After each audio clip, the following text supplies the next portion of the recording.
Welcome to the regulatory panel. I think from a personal perspective, I think it is a very exciting moment in time for regulatory science where in the past few years, regulators have really listened and heard patients requesting earlier access to promising medicines. And today the goal of our panel is for our regulators to share with us their experience in putting in place schemes to accelerate the development of promising therapies. So I'm very pleased to introduce Dr. Witten, which you saw this morning, who is Deputy Director of CBER at the Food and Drug Administration here in the US. We have Dr. Isobe-san from Japan, who is Director in the Ministry of Health, who is in charge of the approval of cell and gene therapy products. We have Dr. Nederlander from the UK agency called the MHRA, who is also a member of the European Medicine Agency Committee for Advanced Therapy, the CAT. And Dr. Ferry, who is from former regulator in the French agency, as well as the European Medicines Agency Committee for Advanced Therapy, the CAT, as well. So thank you so much for joining us. We will start the panel by a short presentation from Dr. Isobe on the updates in Japan, and then we will transfer to the panel discussion. Yeah.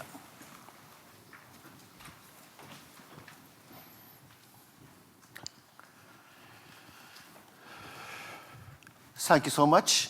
Good morning, everybody.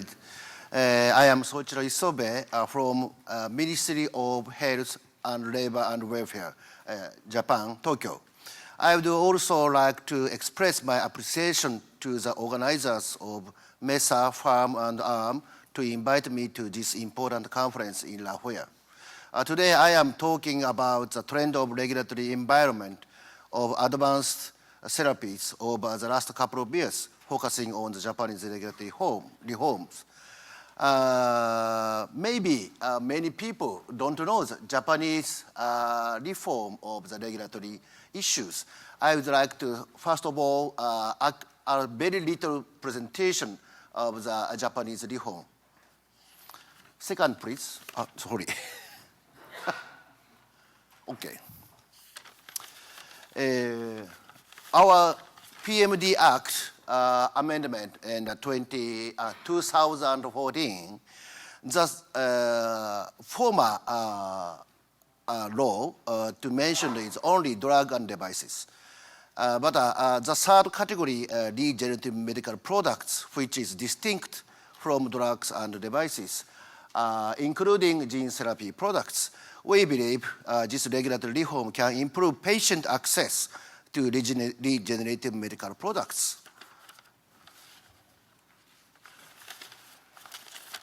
The reform's main point is the expedited approval system under PMD Act.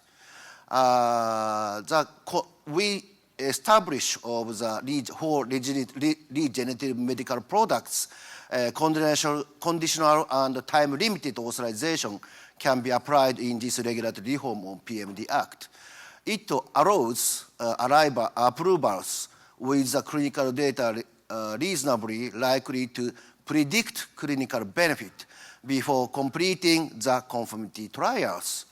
However, the PMD Act requires further safety assurance during the post-marketing phase and additional clinical data for confirmation of the evidence for the second application following within maximum 7 years' time.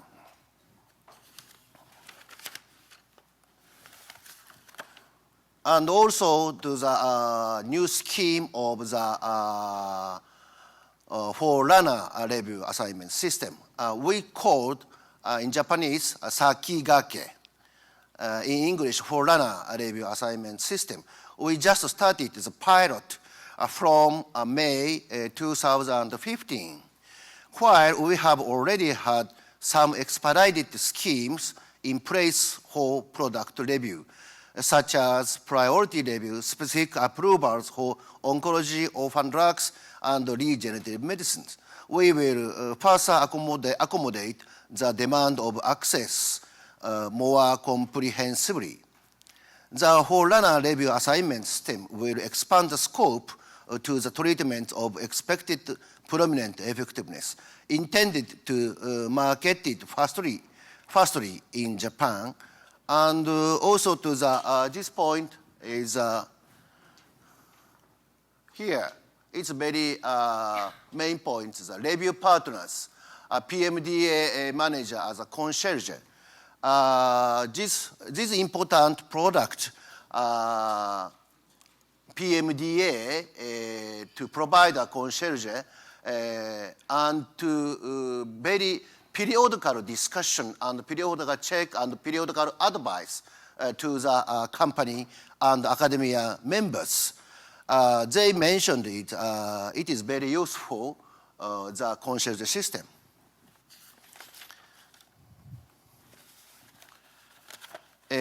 Assignment on 10th of February 2016, this year, we assignment the 3 projects of the regenerative medicines. It is a show user bridging the regenerative technology delivered from academic institution to product developments. Please see in the, I'm sorry. It's the first is STR01, autologous bone marrow delivered mechanical stem cell, nerve syndrome and dysfunction caused by spinal cord injuries. Nipro and Sapporo Medical University, Dr. Homo, and gene therapy product, G47 Delta, malignant glioma, this is Institute of Medical Science, Dr. Todo, and Daiichi Sankyo Company. And also autologous cardiac progenitor stem cells. It is Japan Regenerative Medicines by Venture and Okayama University, Dr. Wang. And also a new scheme, a new proposal of the reform of our system. Mr. Shiozaki, our Minister for Health, Labor and Welfare, very strong initiatives to establish of the advisory panel of the promotion of medical ventures. I briefly introduce the background of this scheme. We are trying to build up a sustainable development cycle in Japan. We have been aware of the importance of the innovative venture enterprise. They will create a new world by inventing new products, pioneer a new paradigm for society and economy, especially medical venture will be very important. So that we are thinking how we can promote medical venture. We established an advisory panel for these issues. And this is a summary of reports of the advisory panel. It pointed out the importance of medical ventures. The outline of the report, I'm so sorry to today's presentation is very few minutes and only the outlines. The report mentioned it. Our regulatory authorities should be changed by the minister from regulation to development and from carefree to speedy, from macro to micro. 3 pillars mentioned it. And good cycle of innovations and also to the, ensure the safety and efficacy and quality. And we mentioned it. And various agencies, today's and US FDA and EU EMA and MHRA and the Japanese Ministry of Health and Welfare, they mentioned it. It's orphan, regarding orphan and priority review, orphan designation, US FDA, EU also, and Japan is also the very similar system we have it. And also conditional case, I mentioned it, conditional and time-limited approval for regenerative medicines. It's a new scheme, and also to the very similar situation with the US and EU, and also to the priority scheme. is a US breakthrough therapy and EU prime and pilot project on adaptive path and Sakigake Forerunner review assignment. It is called different code name, but very similar approach. Each agency has similar approaches to accommodate patient access demand. And also our main point is sharing information, experience, and knowledge and variable too. As shown in the slide, PMDA and MHLWs and is involved in various multilateral activities, including IPRF, International Pharmaceutical Regulators Forum, and ICH, International Conference on Harmonization, and WHO, World Health Organization. And in this year, we joined the ATMP, Advanced Therapy for Medicinal Product, a cluster teleconference with US FDA, Health Canada, and EMA. And we actively continue to participate in international regulatory dialogues to exchange scientific information and make scientific alignment with other agencies. To conclude, on the basis of regulatory science, MHLW and PMDA are conducting review of innovative medical technologies like regenerative medicines. We would like to contribute to the world medicines in cooperation with other regulatory agencies in the world. I also welcome to you too the Japanese market to benefit the Japanese patient who long for the new and effective medicines. Thank you for your attention.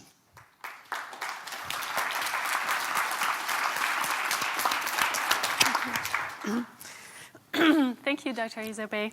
I thought maybe we could start with you, Dr. Witten, to talk a little bit about your experience and within your division about breakthrough. What were the benefits? What are some of the practical benefits that you've seen in working with sponsors? And are there things that could be done better? And also, I'm also curious to know whether all the efforts that you've done to interact with patients and hear the patient voice have impacted how you manage breakthrough products. Well, I'll talk about breakthrough, and then I'll talk about the patient voice. Yes. But I don't think I can really talk about the relationship because I'm not sure what that would be. Okay. But it's a good question anyway. I mean, I'll think about it. I'll think about that one. So as far as breakthrough, in my talk right before the break, I talked about breakthrough and how many we've had and what we look at. But I think I'll talk a little bit. I mentioned what we do when we get breakthrough, but I thought I would go into a little bit more detail here. Yes. So we have found, and we've heard from the sponsors also who've gone through the breakthrough process, that it has really been beneficial. When we first had the breakthrough program implemented in the office, we didn't actually know what it was for. And so we knew what the criteria were, and we went through the process of granting or not granting sponsors breakthrough. But then they got breakthrough, and we weren't sure what to do next. So that took a while for us to think about that. And then what we ended up doing was we send every sponsor a letter when they get breakthrough, asking them to propose a communication plan. And we have an example, like a generic example communication plan that we provide to them that gives just examples of like milestones and what kind of discussions they might want to have at the different milestones. But it isn't intended as a template. Sponsors can take it and they need to fill in what are the important milestones to them and what is it that they think they might need advice or help about at what stages in development. And also it makes them, and I'm sure they want to, think about what they would need to do to be ready for that kind of discussion. And it makes us have the same thought too. What do we think a sponsor needs to do or needs to know? And what do we need to be preparing for in terms of what kind of questions the sponsor is going to have? I mean, these are very innovative products. Sometimes the questions are things that we may not have thought about, even though we have a lot of experience in the office. And so having the sponsor put on the table what they think are the important milestones and will be the important milestone questions for us for discussion is also beneficial to us in terms of advanced thinking and advanced planning. So I think just as a planning tool and as a thought tool, just that alone makes it worthwhile to go through this process about the communications tool. But I will say also, that it has helped, I think, specifically to make sure that for sponsors that the different aspects of their development program proceed at the rate that they need to. So sometimes we found that the sponsors may want, may be completely focused on some part of their development plan. And it could be it could be the clinical, it could be the preclinical or the product part of it. It really gives us the opportunity to talk about the whole picture. So for example, if the sponsor may be thinking their clinical development plan is proceeding apace and they see the end goal in line. We want to make sure that when they reach that end goal, we are maybe not as excited as the sponsors to see these products develop, but I would say we're a close second. And so we do not want to see these products get to a goal for, let's say, for the clinical study where it looks like it's great, but the product development hasn't happened, or there's been no discussions. The breakthrough pathway enables us to engage our colleagues from the Office of Compliance, for example, earlier than the pre-BLA meeting. So whether it's the GMPs or whether it's the shipping validation or any of those many details that may seem mundane, they all should be thought about in advance. So we want to make sure that when the clinical study is ready, that everything is ready. And that is one benefit of this program, because you will focus on the entire development and not just the part that the sponsor is the most concerned about, which sometimes is not the part they should be most concerned about, I will just say. And sponsors appreciate, at least in my experience, they've appreciated hearing about these different aspects from us. So that's what I'll say about breakthrough. Now about the patient voice, I will say that two things. One is we have, of course, for a long time thinking about the patient voice, FDA in general, not just the office, has included different aspects getting patient input. We've had patient representatives on files, especially for early phase studies for some of our innovative products, asking the patient representatives, what they think about the study from a patient's point of view, what should be the informed consent, or, what aspects of the study might make it challenging to participate in. We have had patient representatives on our advisory committees, and they've been quite helpful over the years. You can see their comments reflected, for example, in the approval package for the oncolytic virus we approved. If you look at the review package, you'll see discussions of the input we got at the advisory committee.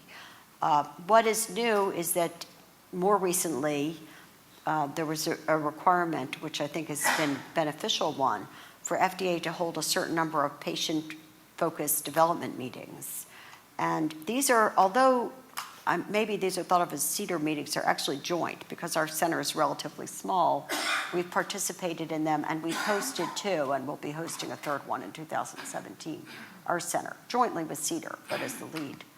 So those provide quite useful input in terms of what patients think are important.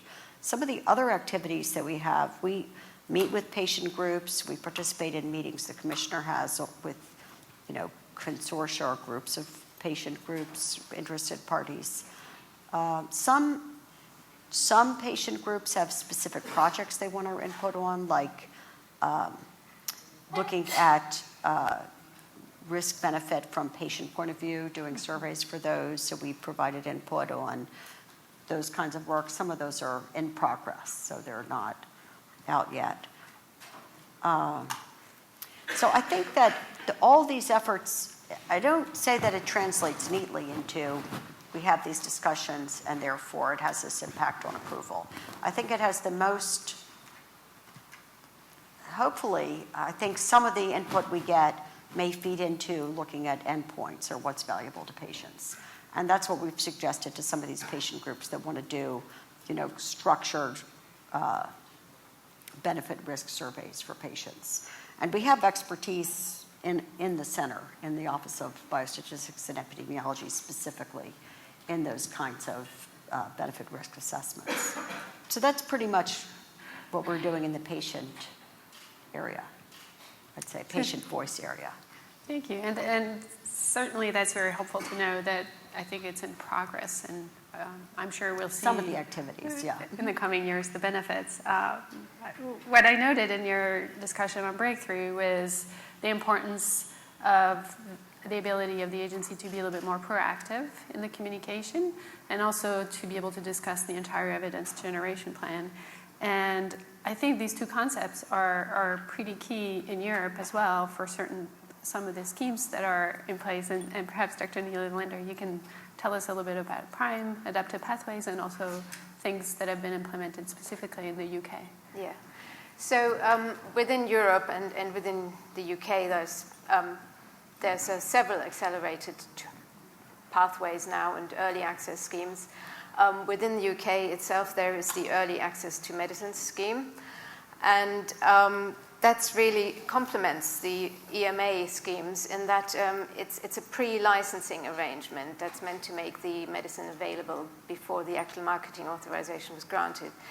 And it's a two-stage process. A first stage is to get a designation as a promising innovative medicine. So there's a requirement that there's a high unmet medical need, and that there is a reasonable expectation that the product will address that medical need. And also, at some point, there needs to be a demonstration that there's a reasonable expectation of a positive benefit-risk balance, but that's in the next stage. So the PIMS designation takes about 3 weeks to get on average, and we've had 32 applications under that scheme, and 20 of them were granted, so that's quite a reasonable success rate. I think we've granted around 3 for advanced therapies. So once you've got that designation, if you want to, you can then go on and request a scientific opinion on your product. And that's actually a process that's organized in a way that's fairly similar to an actual MAA application. So you have to submit a dossier and we'll evaluate it, but we'll evaluate it quicker. And obviously we take into account that it's an early stage of development. And so the burden of proof is not quite at that level yet. So we've had, I think, 12 scientific opinions that were requested, and 9 of those were granted. I have to say that none of those were ATMPs, and I think for ATMPs, I think the products that did get the positive outcome at the end of the second stage, they were often quite close to an actual marketing authorization, some of them having applied or some of them being very close to application. So I think maybe it's a process where you need reasonably mature data to be successful at the end of the day. So that maybe that's from an ATMP perspective, not quite optimal yet, I would say. On the other hand, I know from the biologicals unit that we're working with that certainly from a CMC perspective and just from a whole assessment of the dossier, you do basically get a full assessment of your dossier at a very early stage, and you have to pay for it, but it's a level of scrutiny of your evidence that you're probably not going to get that easily at that stage of development. And also, you'll actually benefit from starting the process of talking with the HTA, the NICE in the UK, and starting that process prior to you actually receiving a marketing authorization. So that's a licensing scheme, whereas at the EMA we've seen recently a few initiatives that basically take the regulatory landscape as it is and just try and put the available things together in a way that makes things a little bit more effective for new medicines. So one of the most recently launched one is called the PRIME scheme, so for priority medicines, and that's been launched in March this year, and the idea here is then again to target products with that address an unmet medical need. It's a designation you have to apply for, and that's basically the stage we have been so far with the products that we've got. I think overall we've received 44 applications so far, and 15 of those were ATMPs, and the success in terms of receiving that application, so 6 of those for ATMPs, this is numbers as of September, received the designation. And that's roughly equivalent to the overall numbers, so, which was also about a third. And this designation then, it starts really as a kickoff point to give you access to what will be an accelerated evaluation of your application when you get to that stage. And that's obviously something that we've already had as an option, so it will make that process quicker. The problem with the accelerated review has always been that if we identify a major objection in your application, you just drop out of that timetable and you're back to normal. And that seems to be a little bit undesirable, perhaps. And so the PRIME scheme really aims at opening that dialogue with a promising medicine early and getting you to a point where you can apply and where you can have a reasonable expectation that you will stay with that accelerated timetable for your MAA. And we do that. We have kick-up meetings very early in the process. At the beginning, you get a rapporteur assigned. You then start having meetings with the regulators, with the EMA. And you don't only talk to the rapporteur. You will, for an ATMP, you will certainly talk to many of the CAT members. And you also have the opportunity to involve, again, health technology assessment boards in that process. And you get regular scientific advice meetings at key milestones. And I should also say there's a number of incentives for small and medium-sized enterprises that are, I think, particularly relevant to the ATMP field, in that you actually have to show good non-clinical data, but in terms of clinical trials, you just have to have very early data showing there's tolerability in humans. So giving you even early access to that scheme if you want to. And so I think I'm very positive about, even those early days, about this particular scheme, because I believe very much in there being really good communications between the regulator and the companies. But I think that's really the key of successfully navigating this process and to stop going into the wrong cul-de-sacs, as it were. The other scheme that we've had a little bit longer at the EMA is the adaptive pathway schemes, which is more aimed at looking at whether licensing maybe doesn't need to always be the full sort of cake in one go, but maybe you can sort of do it in slices. So there's an iterative process here, and that can be, you could have a conditional authorization process, but it doesn't need to be that. It could also be that you, for example, start with a narrow indication and you expand that over time. There is also a requirement to have to start using real-world data and as part of following your approval to move things on. And also there's, again, the opportunity to talk with HTAs, and I think there's also a drive to get more patient group involvement with that. In numbers, I think the scheme during the pilot phase has had 62 applications, and that being then whittled down, I think it went to eventually 6 of the applications getting more involved scientific advice, face-to-face meetings with the regulator and the HTAs, which that seems to be perhaps not quite as ideal a ratio maybe as we would hope for. I mean, some people are always going to fail to enter a certain scheme, but perhaps 10% seems a little bit low as far as, certainly in my opinion. And I think what we've seen is one of the things we've seen is there is a little bit of problems, for example, with how we approach this area of real-world data. And so we'll talk a little bit more about real-world data, because I'd love to have feedback from Japan, but it is interesting to also think that maybe only a few products are selected for these schemes, because they create a lot of burden, I think, also part on the applicants.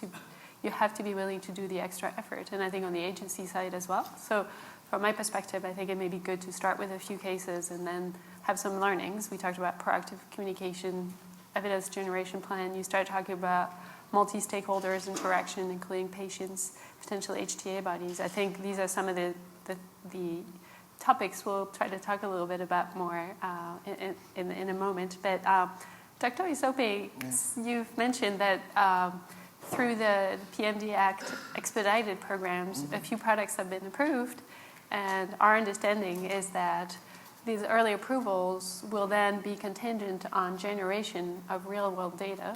And I was curious to know what your experience has been so far, because I think certainly in Europe, EMA has been clear in their report that that's a deficiency so far in how sponsors are thinking about real-world data. It's challenging, it's difficult. Nobody really knows what it's going to be, what it's going to look like. Maybe patient registries, maybe looking at health electronic records.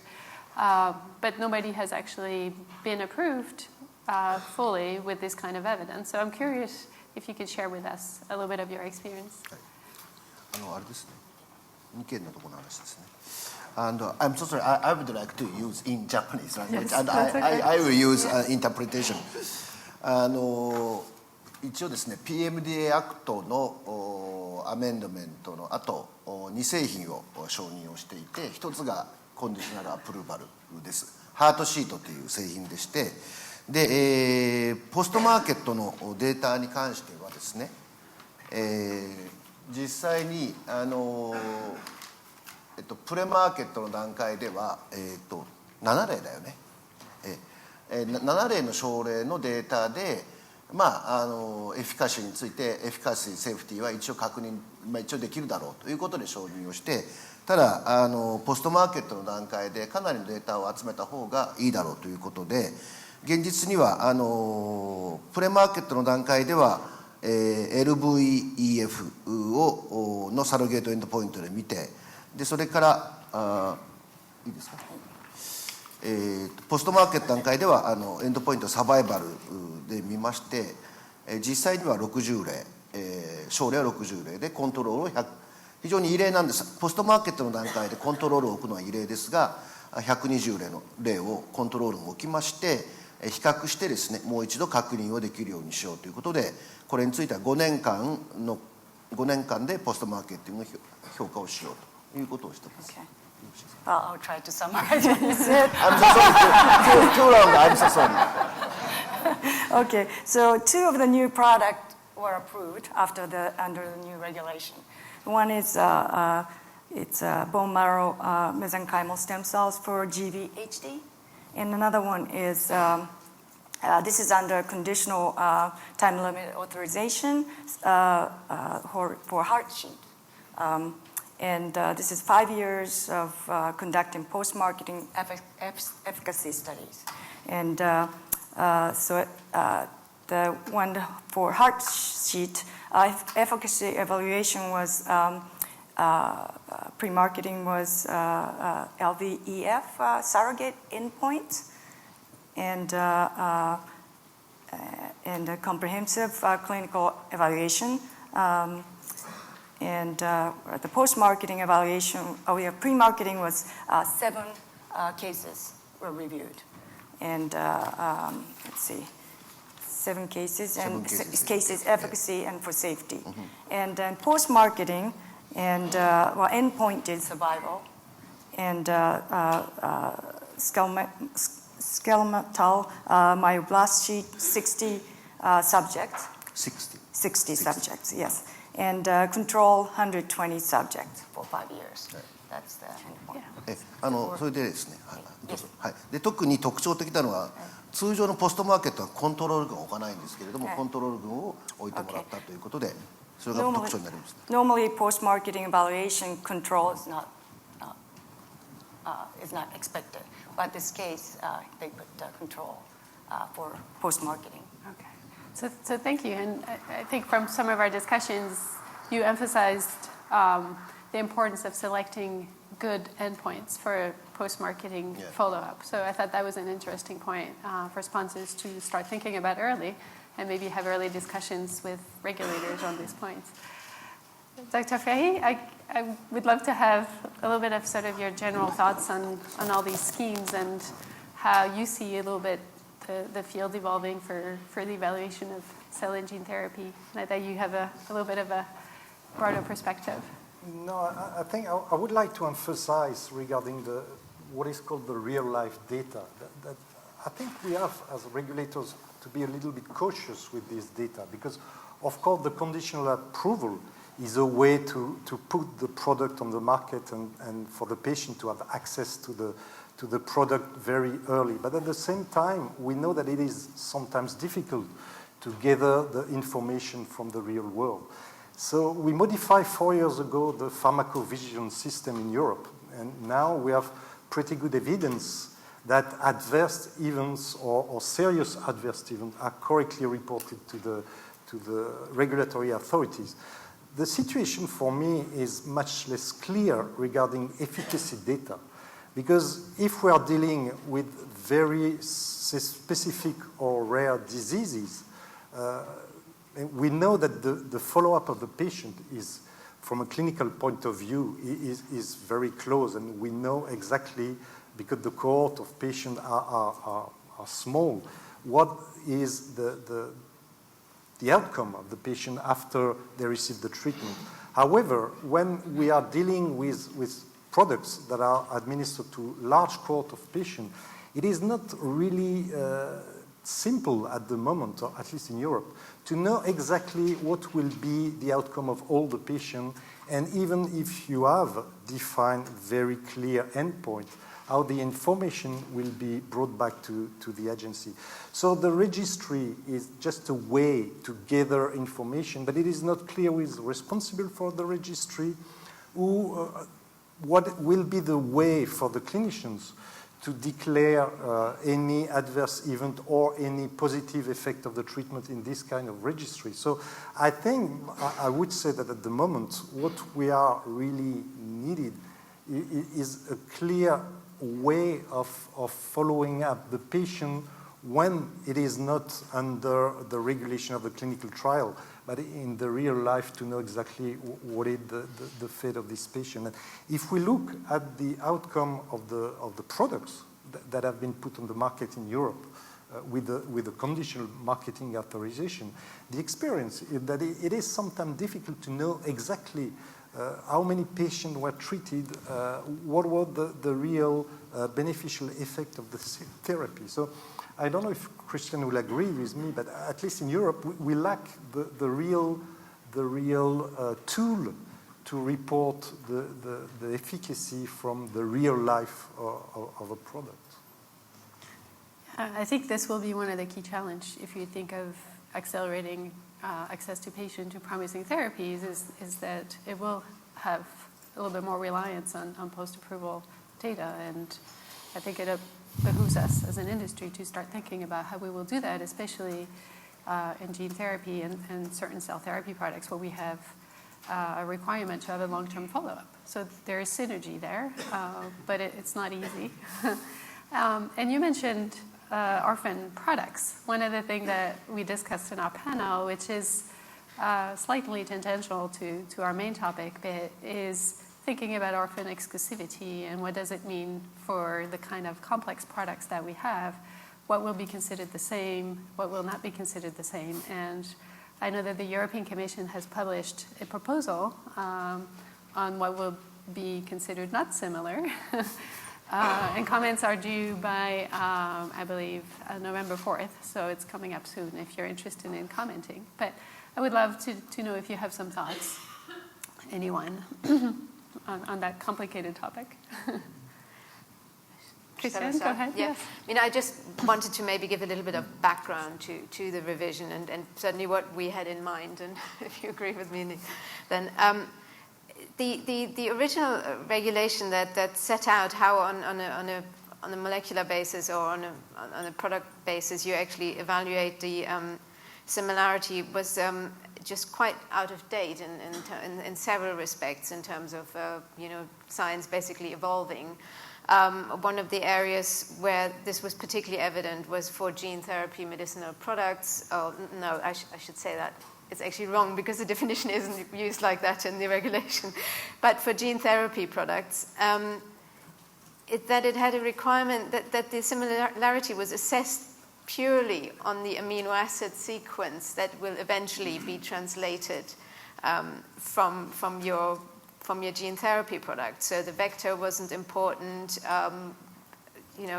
Cells weren't even considered. To go immediately to the amino acid level seems very strict. It doesn't obviously consider so many other mechanisms how you would use a gene therapy product.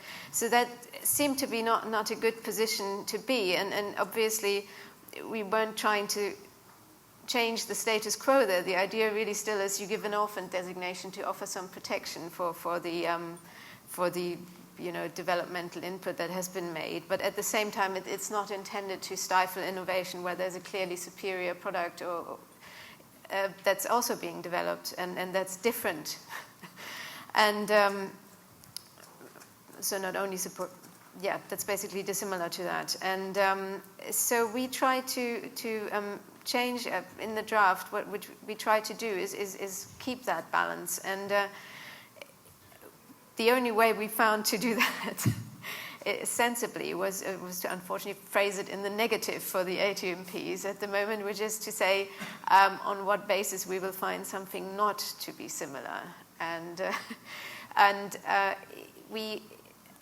I appreciate that it seems a little bit, we didn't want to put in, we can't really put examples in. We just can tell you that if you use a vector that's definitely different, and if there's something that makes that vector a lot safer, for example, then that's going to be considered in terms of the similarity assessment. But you can't just and there needs to be basically a reasonable expectation that the differences that are there lead to actually meaningful clinical differences in practice. But so you need to be reasonable there on a scientific level, but you don't want to go all the way to the clinic to show that, because that's sort of the extreme end of determining orphan similarity. So that's what this is aimed at, and I hope maybe you want to add some.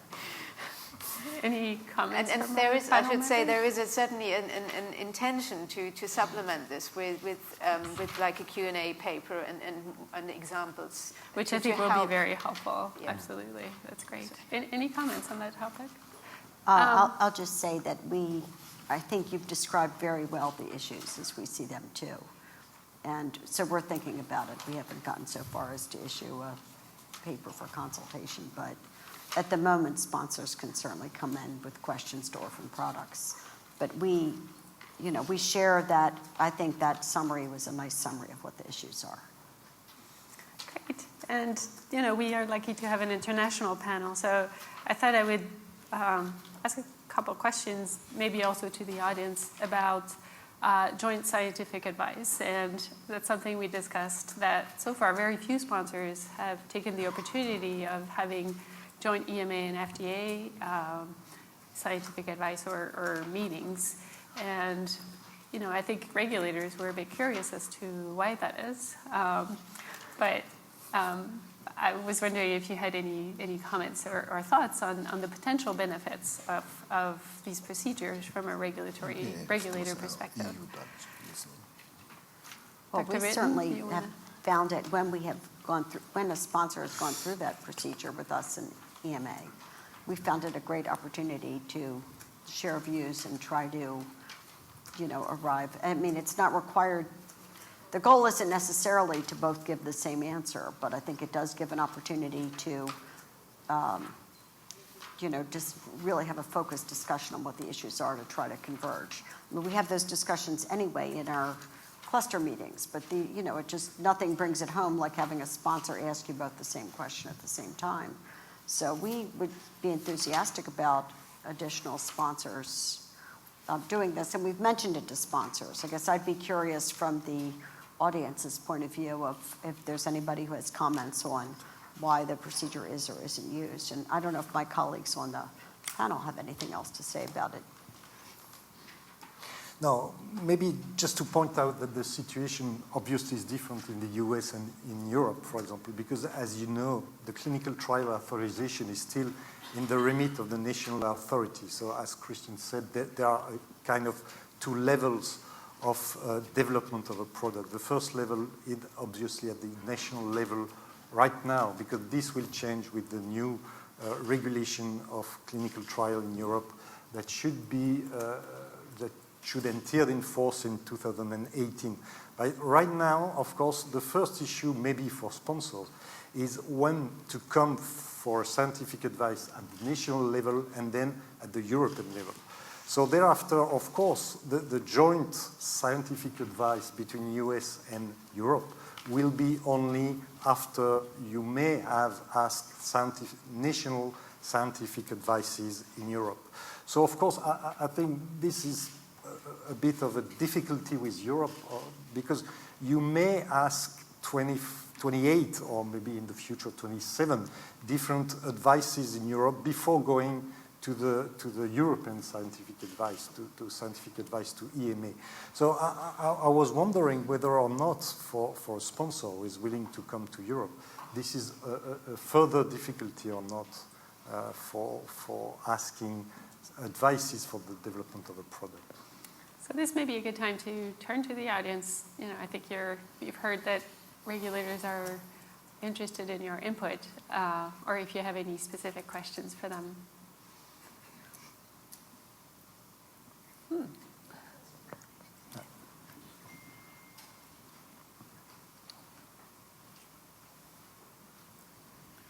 Yeah, there's a lot of complexity to developing things globally, a lot of different types of documentation, and from a big pharma perspective, it's fairly easy because there's a big regulatory infrastructure. But one of the best ways, I think, to move forward on innovation is to streamline the processes. So I'm wondering, one, is there a mechanism in other countries similar to the SME office that talks to small companies and helps them evolve their development plans? Or is there any efforts to streamline documentation or share documentation that can facilitate development globally for smaller companies? So I know that in Japan they mentioned the concierge office for products that benefit from the Sakigake designation. So that's one example. I am also curious to know whether there could be harmonization in applying for prime and breakthrough, for example. But just in general, Dr. Witten, what are your thoughts about sort of streamlining processes, particularly for small companies at the international level? Do you guys discuss these kind of things? About that one. Not so much. Okay, because I know it's been in place for orphan drugs, where there's a common application for. But yes, yeah. Please. Thank you so much. And Japanese case is we accepted of the common technical document by the ICH regarding the pharmaceutical document, and our state is a global harmonization task force. It's a medical devices. Many countries, the pharmaceutical or medical devices. We are mentioned in the regenerative medicines, but Japanese government is accepted in the pharmaceutical case, CTD, or state with medical devices cases, and also if these discussion is needed, we very to join to discussion for the minimize of the burden by the company. Any other questions from the audience? Otherwise, I think I would like to ask if you have any advice for sponsors when they come to have discussions with regulators, any points that you think, based on your experience with cell and gene therapy companies, that you would advise them to take into consideration? Christian, do you want to start? My advice would always be do talk to us and do engage early with us. There's several opportunities to do that, both at European level, but also for the UK. I mean, at the EMA, there's the Innovation Task Force. Again, there's loads of schemes to make things cheaper for small and medium-sized enterprises. Now we have the Prime scheme. You can have things even cheaper if you come to the MHRA directly. And I always like, at an ITMP level, I have to say at the EMA, there is a lot of scientific advice, which, as you know, comes in written form at the EMA, but a lot of the time that's followed up with a company meeting. So that's probably more than average, I think, for ATMP. So that's a good thing. But of course, the advantage with coming to your national regulator, we are not the only ones who do it that way, is that you actually get to sit in a room with us and you can just discuss things off the page with us and get more detailed advice there. And if you do that with a couple of European national regulators, I think you really have opportunity for getting really good advice there. So that would be my thing. Come early. Dr. Ferry? No, not much to add, but maybe just to urge you to also to answer when we have public consultation for some different reasons. For example, the orphan similarity, which is just discussed now. Just please give us your opinion on this, because I think it's a very tricky issue, and we really need the feedback from all stakeholders. And I would say this is really the opportunity for you to give to regulators, at least to European regulators, what is your feeling with this very difficult issue? Dr. Witten, do you have some recommendations or maybe some thoughts about how you see the regulation of cell and gene therapy evolve, and some advice to sponsors? Well, I any agree thoughts? with the comment about talking to us early. You know, if you're going to have a critical decision point, especially, you know, like, for example, what animal study, IND-enabling animal studies. We do talk to sponsors, even though there's not a formal program, we talk to them. We call it our pre-IND program, and sponsors can talk to us at that point. So I think at an early stage, talking to us is good. And also, I think some of the advice that I heard in one of the panels this morning, which was actually about reimbursement, really applies also to regulation. And I heard one of the panel members gave a nice explanation of what is, unfortunately, it's still a draft guidance years later, but it's about the thinking about your development program, you know, all along the way. And I think it's called the target product profile or something Yes. like that. And I think it's really good to think about your whole development program. I guess this is along the lines of what I'm saying about breakthrough. But at any stage in your development, you know, where is it you're trying to go with the product? What do you think its target is going to be? Who's your target population going to be? And thinking ahead about all those things, I think, can really help sponsors, because some of the development programs we see are very much targeted and very much along that line, and I think that's great. And then some of them resemble more of that sort of not knowing where they're going to go or where their niche is going to be, and I think that may, unfortunately, even you could have a promising product, but that could slow you down a bit. Mm-hmm. So that's what I'd say. Yeah. Dr. Isobe, some closing remarks? Thank you so much. And I have a general advice regarding regenerative medicines. We think about regenerative medicines, very important area, and also to the very hopeful to the next stage of the patient therapies. And our regulatory authorities always do very hard discussion regarding the to ensure of the acceptable level of clinical effectiveness versus patient access to new therapies. Very, very hard discussions of which it is better or not better, I think. But in this case, we believe it is most important issues are regulatory science. On the base of regulatory science and very, very close discussion of the company and regulatory authorities, and we choose the best way to the acceptable level of clinical effectiveness versus patient access. Thank you so much. I'll ask again if there are any questions in the panel, in the audience. Yes, Bob? Very interesting discussion about scientific advice and how it happens. And I find it's particularly useful in Europe to go early to talk about scientific advice and the comprehensive development plan that's mapped out, and for advice specifically along the line for phase 2, phase 3 studies, and animal studies to support that. And that's part of the, as was mentioned, the target product profile. And with the development of that target product profile, there is a listing of all the studies and the endpoints to achieve that target. And so in Europe, it's a nice way to discuss that and have feedback.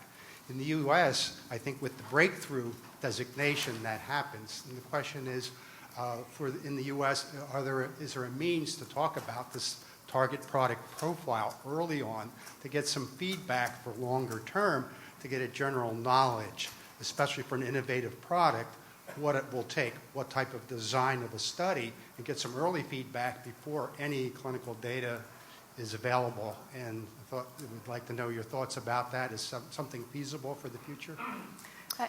Yeah, and before I let you answer, Dr. Witten, I think you're pointing to the fact that to apply for breakthrough, you need to have clinical evidence. Yes. But some of these early discussions looking at the long-term and the target product profile would be helpful for cell and gene therapy companies. Especially for a small company that is, yeah. For a company that has a limited amount of capital and looking at the long-term to make it a viable company, what's the investment for certain conditions and the expectation? And that would be very helpful earlier on, prior to a breakthrough of having the data. Yeah. And so I know it's resource intensive, but it might be useful to have. I think would be critical. So I think the question is, would the FDA be open to having some of these discussions with sponsors early on, even without breakthrough? Well, I think we have discussions with sponsors early on now. What's different in breakthrough is the iterative nature of the discussions. But the kinds of questions you're asking, we do have those kinds of discussions at pre-IND meetings, just sort of general term, and at other kinds of meetings is you need to submit what the questions are and what the data is behind it. The one issue is that the less you have to support the questions, the more the harder it is to provide any kind of answer. But I think it is good to think ahead, and we do have those kinds of discussions with sponsors.